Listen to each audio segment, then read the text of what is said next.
Hello friends.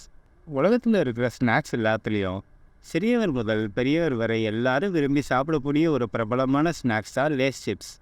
Lace அதன் மொறுந்துருகு தன்மை, சுவை மற்றும் பலவிதமான ஃப்ளேவர்களுக்கு பெயர் பெற்றது.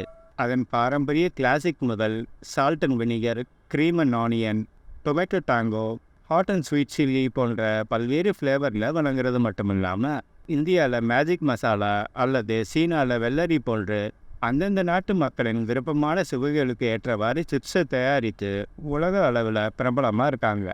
கடின உழைப்பு விஸ்வரூப வெற்றி என்பதற்கு எடுத்துக்காட்டா அமெரிக்காவில் கார் டிக்கியில் பிரபல நிறுவனமான பேரட் ஃபுட் கம்பெனியின் சிப்ஸ்களை வைத்து விற்று வந்த விற்பனையாளரான ஹெர்மன் லே என்ற இளைஞர் தன் கடின உழைப்பான 1932 தன் சொந்த விநியோக நிறுவனம் துவங்கி விநியோகஸ்தராக உயர்ந்து படிப்படியாக சிப்ஸ் உற்பத்தி செய்ய துவங்கினார்.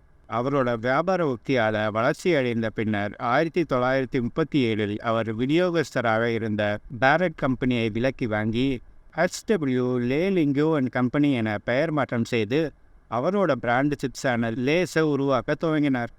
1961 அமெரிக்காவின் மற்றொரு பிரபல நிறுவனமான தி ஃப்ரிட்டோ கம்பெனியில் அவரோட நிறுவனத்தை இணைத்து கொண்டு தி ஃப்ரிட்டோ லே கார்ப்பரேஷன் என்ற பெயரை அமெரிக்காவில் அதிகம் விற்பனையாகும் சிற்றுண்டி உணவு நிறுவனமாக உருவாகியது. அந்த நேரத்தில் குளிர்பான தயாரிப்பில் மட்டும் ஈடுபட்டு வந்த பெப்சிகோலா நிறுவனம் லேஸ் சிப்ஸின் விற்பனையை கண்டு அந்த நிறுவனத்தை தன்னுடைய நிறுவனத்துடன் இணைத்து கொண்டு பெப்சிகோ என்ற பெயரில் உணவு மற்றும் குளிர்பானம் தயாரிக்கும் நிறுவனமாக உருவாகி லேஸ் சிப்ஸ்களை தயாரித்து இப்போ உலகம் முழுவதும் 200க்கும் மேற்பட்ட நாடுகளில் விற்பனை செய்து வருது. நம்ம அதன் சுவைக்கு அடிமையாக்கிய இந்த உருளைக்கிழங்கு சிப்ஸ்களை எப்படி தயாரிக்கிறாங்கன்னு தான் இந்த வீடியோவில் பார்க்க போகிறோம். லேஸ் சிப்ஸை உயர்தர உருளைக்கிழங்கிலிருந்து தயாரிக்கிறாங்க. சிறந்த உருளைக்கிழங்குகளை விளைவிக்க அந்த நிறுவனம் விவசாயிகளுக்கு தொழில்நுட்ப உதவியும் பயிற்சியும் அளித்து வர்றாங்க. பெப்சிகோ உருளைக்கிழங்கை அதிகம் வாங்கும் நிறுவனம். ஒவ்வொரு ஆண்டும் சுமார் 2,40,000 டன் உருளைக்கிழங்கை விவசாயிகளிடம் வாங்குறாங்க. இப்படி வாங்கப்படும் உருளைக்கிழங்கை சிப்ஸாக மாற்றும் செயல்முறை கிரேடரில் தொடங்குது. அங்கே உருளைக்கிழங்குகளை சோதனை செஞ்சு கரைகள் மற்றும் பச்சை விளிம்பு பாதிப்புள்ள உருளைக்கிழங்கை அகற்றி நல்லதை தேர்ந்தெடுத்து அவற்றை சிப்ஸ் தயாரிக்க பயன்படுத்துகிறாங்க. உருளைக்கிழங்கை தேர்ந்தெடுத்த பிறகு அவற்றை பேரல் வாஷருக்குள் அனுப்பி அதன் மேல் படிந்திருக்கும் தூசி மற்றும் மண்ணை கழுவி சுத்தம் செய்கிறாங்க. பின்னர் அதை தோலை உரிக்கும் இயந்திரத்துக்கு அனுப்பி அதன் தோலை உரித்து எடுக்கிறாங்க. தோல் உரிக்கப்பட்ட உருளைக்கிழங்கை ஒரு தரக்கட்டுப்பாட்டு நிலையத்துக்கு கொண்டு வந்து அங்கே பெரிய சைஸ் உருளைக்கிழங்குகள் 2ஆக வெட்டப்பட்டு குறைபாடு உள்ளவற்றை கழிக்கிறாங்க. பின்னர் அவற்றை ஆட்டோமேட்டிக் ஸ்லைசிங் மிஷினில் போடுறாங்க. அந்த இயந்திரத்தில் உள்ள அலைவடிவ பிளேடுகள் அவற்றை சீரான அளவுகளில் மேற்பரப்பு அலை போன்ற வடிவத்தில் வெட்டுது. வெட்டின துண்டுகளை குளிர்ந்த நீரில் கழுவுறாங்க. உருளைக்கிழங்கை வெட்டும் போது வெளியாகும் ஸ்டார்ச்சை அகற்ற இது உதவுது.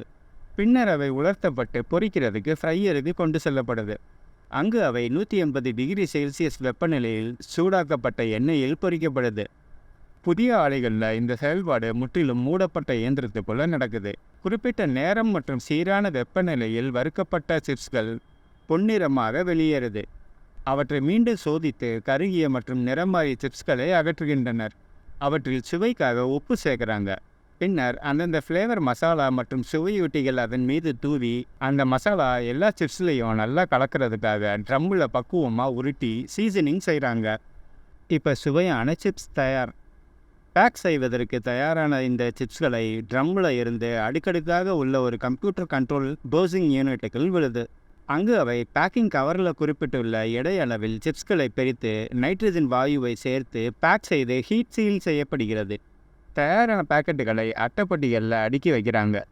அந்த அட்டைப்பட்டிகளை ஆட்டோமேட்டிக் ரோபாட்டுகள் சீராக அடுக்கி பண்டல்களாக பேக் செய்து ஸ்டோரேஜ் பகுதிக்கு அனுப்புது. அங்கிருந்து தினசரி 100க்கும் மேற்பட்ட லாரிகளில் ஏற்றி விநியோகஸ்தர்கள் மூலமாக கடைக்கு விற்பனைக்கு வருது. அங்கேருந்து நம்மளோட விருப்பமான ஃப்ளேவர் சிப்ஸ் பேக்கெட்டை வாங்கிட்டு வந்து ஆசையாக வீட்டில் ஓப்பன் பண்ணால் பாதி அளவு தான் உள்ள சிப்ஸ் இருக்கும். மீதி இடம் ஃபுல்லாக காற்று தான் இருக்கும். கம்பெனிக்காரன் நம்மளை நல்லா ஏமாத்துறான்னு புலம்பிக்கிட்டு அதை சாப்பிடுவோம். ஆனால் அதில் உள்ள சூட்சமம் என்னென்னா, நம்ம சாதாரண சிப்ஸ்கள் பேக் செய்யும் போது அதில் இருக்கும் ஆக்சிஜனுடன் சிப்ஸில் இருக்கிற எண்ணெய் வினைபுரிந்து ஈரத்தன்மையை உருவாக்கி ஃப்ரெஷ்ஷான சிப்ஸை நமத்து போக செய்யுது. ஆனால் லேஸ் சிப்ஸ் பாக்கெட்டுகளில் நிரப்பப்பட்டிருக்கும் நைட்ரஜன் ஒரு செயலற்ற வாயு. இது சிப்ஸை புதியதாகவும் நமத்து போகாமலும் வச்சிருக்க உதவுது. ஆக்சிடேஷனை கட்டுப்படுத்தி சிப்ஸின் முறுமுறுப்பு தன்மையை பாதுகாக்குது. மேலும் இது பாக்கெட்டின் மீது அழுத்தம் ஏற்படும் போது சிப்ஸ் நொறுங்குவதையும் தடுக்குது. ஆனாலும் எனக்கு இந்த 10 ரூபா சிப்ஸ் பத்த மாட்டேங்குது ஃப்ரெண்ட்ஸ். உங்களுக்கு? மேலும் உங்களுக்கு பிடிச்ச ஃப்ளேவர் எதுன்னு கமெண்ட்ஸில் சொல்லுங்கள். இந்த வீடியோவில் நம்ம பார்க்க வந்தது அவ்வளோதான் ஃப்ரெண்ட்ஸ். இந்த வீடியோ உங்களுக்கு பிடிச்சிருந்துச்சுன்னா லைக் பண்ணுங்கள், ஷேர் பண்ணுங்கள், கமெண்ட் பண்ணுங்கள். மேலும் இது போன்ற பல வீடியோக்களை பார்க்க நம்ம சேனலுக்கு சப்ஸ்கிரைப் பண்ணுங்கள். நன்றி.